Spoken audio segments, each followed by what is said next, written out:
Welcome, and welcome home.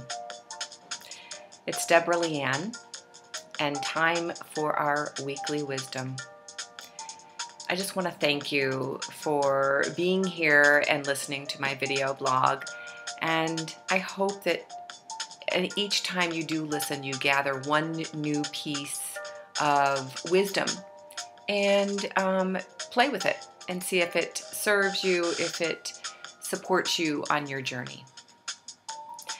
So I would love to talk today about what happened with me recently with a good friend and former colleague who we used to support each other in my last role as a consultant, and met and had similar projects going on, so it made sense that at times we would collaborate on writing a report or whatever.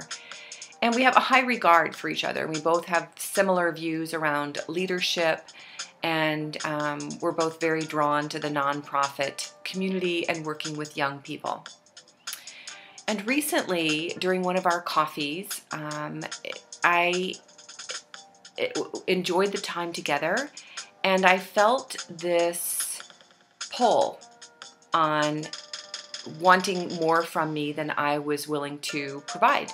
It was a bit, I'm proud of myself to say I felt like I felt the edge of my boundary, and it felt good. It was very much around giving away my time and my talents and my energy, and not valuing it enough to say when. To say, that's where our relationship is not that close or intimate that I feel like I can just give away all of my knowledge. And he was asking for me to review a proposal and put my thoughts in something else, and that would take time. And so I didn't respond to that. I walked away from the coffee and was a little annoyed with myself for not saying something then and there. Because what do? I'm always promoting how important it is for women to value their time, their talent, their gifts. And if we do not hold the space for our value, then we can hardly expect someone else to get that.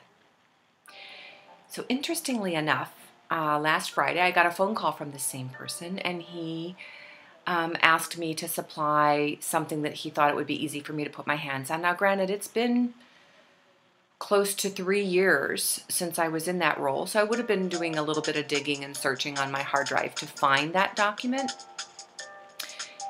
And also, it's not anything to do with what I am currently up to in the world.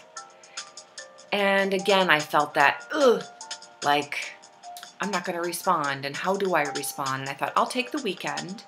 And it was Friday afternoon, so I didn't feel like I owed him a return phone call right away. And I'll respond to him via email.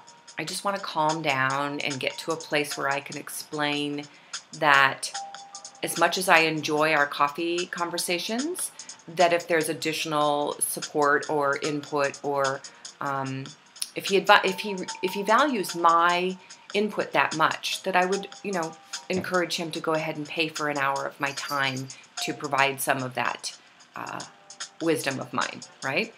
So, interestingly enough, I forgot to contact him over the weekend. It hit my mind at one point, but I wasn't close to the computer. I had gone off of technology for a 24-hour break, and I thought, I'll get to it. So Monday morning, I'm with Soul Sister having this conversation. I went, I just remembered I owe this person a phone call or an email or something. And she said, you know what? I've got your back. Come from this place of knowing who you are right now and make the phone call. And I said, that's best. Yeah, not composing an email that could be very one-sided, and I wouldn't be sure he got the message. And a phone call is what I owed him. Our friendship is, it's that important. So she said, okay. So I went in the other room, made the phone call. He answered the phone.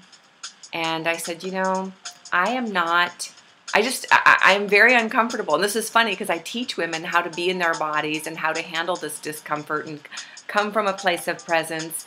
And yet, now that I'm practicing what I preach, it's still uneasy. It's still not comfortable. And I need to tell you something.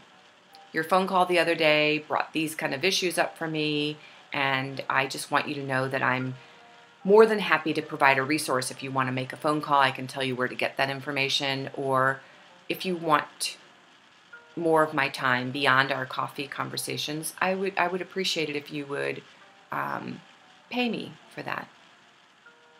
And he said, oh my gosh, of course. I apologize, and I get it, and I'll connect with the person that you suggested. I know her. It'd be great. I can get the same information from her. I said, yes. So it ended well, and I just want to point out to you that even those of us who teach this information are still learning to put it into play for ourselves. So owning your power is not always very easy, and knowing where your boundaries are is extremely important, but even more important is communicating those to the people that we are in relationship with, whether it's for work or at home. And on that note, I hope that is something that supports you in going forward and remembering your own value, and then standing true and coming from a place of truth and honesty and integrity for yourself. That's key. Until our next time together, take excellent care of yourself, and I look forward to speaking again. Namaste.